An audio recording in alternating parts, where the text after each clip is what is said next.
Corona ने भारत को हिलाया। 24 घंटे में पहली बार हुई 2000 लोगों की मौत। चीन की नापाक हरकत आई सामने। अचानक किया हमला, 20 भारतीय जवान हुए शहीद। दिल्ली में कोरोना की मार, होटल को बना रहे हैं क्वारंटाइन सेंटर। चीनी सैनिकों ने दी भारतीय सेना को सलाह। आईपीएल सितंबर में हो सकता है शुरू।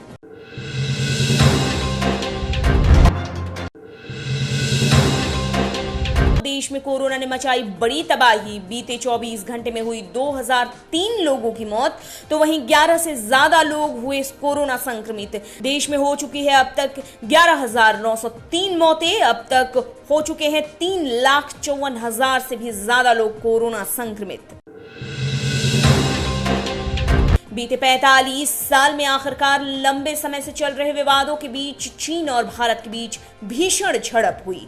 झड़प में शहीद हुए भारत के 20 जवान, तो वहीं चीन के 45 जवानों को नुकसान पहुंचने की खबर है। चीन ने लगाया आरोप, भारतीय सेना ने 15 जून को चीन की सीमा में घुसपैठ करने की कोशिश की थी, तो वहीं भारतीय सेना ने कहा कि तनाव कम करने की प्रक्रिया में चीन ने हमला किया।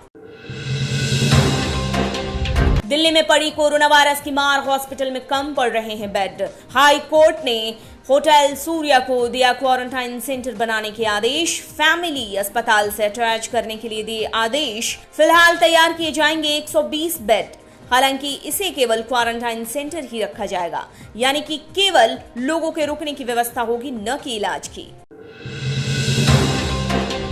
भारत और चीन के बीच हुई हिंसक झड़प में शहीद हुए 20 भारतीय जवानों को लेकर कांग्रेस के पूर्व अध्यक्ष राहुल गांधी ने साधा केंद्र पर निशाना। कहा, सीमा पर चीन अपनी हरकतों से बाज नहीं आ रहा है। हमारे जवान शहीद हो रहे हैं, लेकिन फिर भी पीएम मोदी शांत कैसे बैठे हैं? वो कोई ठोस कदम क्यों नहीं उठाते? फिल्म अभिनेता सुशांत सिंह राजपूत की आत्महत्या के बाद फिल्म इंडस्ट्री 2 घड़े में बंट गई है। ऐसे में सुशांत के प्रशंसक उनकी आत्महत्या के लिए करण जौहर को जिम्मेदार ठहरा रहे थे, लेकिन फिल्म निर्देशक राम गोपाल वर्मा ने किया करण जौहर का बचाव। बोले, 12 साल इंडस्ट्री में रहने के बाद भी आत्महत्या करने के लिए किसी और को जिम्मेदार ठहराना कहां तक सही। भारत चीन के बीच झड़प के बाद चीनी सेना का बड़ा बयान आया सामने। कहा, भारतीय सेना के अग्रिम मोर्चे को नियंत्रण में रखना जरूरी। बातचीत करने पर भी सुलझ सकता है मसला। हम कोई युद्ध नहीं चाहते। बेहतर होगा कि सीमा रेखा का उल्लंघन न करें। कोरोना वायरस की पहली दवा तैयार हो गई है। ऑक्सफोर्ड यूनिवर्सिटी ने दावा किया, डेक्सामेथासोन दवा से पूरी तरह से ठीक हो रहा है कोरोना के मरीज। अब तक वेंटिलेटर पर रहने वाले 5,000 मरीजों की बचाई जा चुकी है जान। भारी जोखिम वाले मरीजों के लिए बेहद असरदार। चीन में कोरोना वायरस ने फिर से दस्तक दे दी है। चीन की राजनीतिक राजधानी बीजिंग पहुंचा कोरोना वायरस। अब तक आ चुके हैं 106 कोरोना संक्रमण के केस। चीन ने फिर से शुरू की टेस्टिंग। अब तक हो चुके हैं 90,000 लोगों की जांच।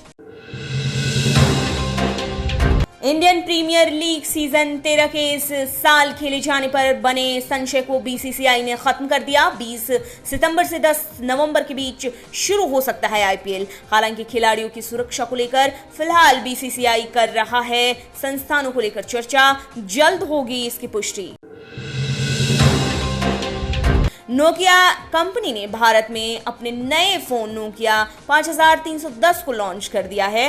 अब एक बार फिर चार्ज करने पर करीब 20 दिनों तक बैटरी के चलने का दावा। आइकॉनिक फीचर से लैस है नोकिया 5310। महज 3,399 रुपए रखी गई है इस फोन की कीमत।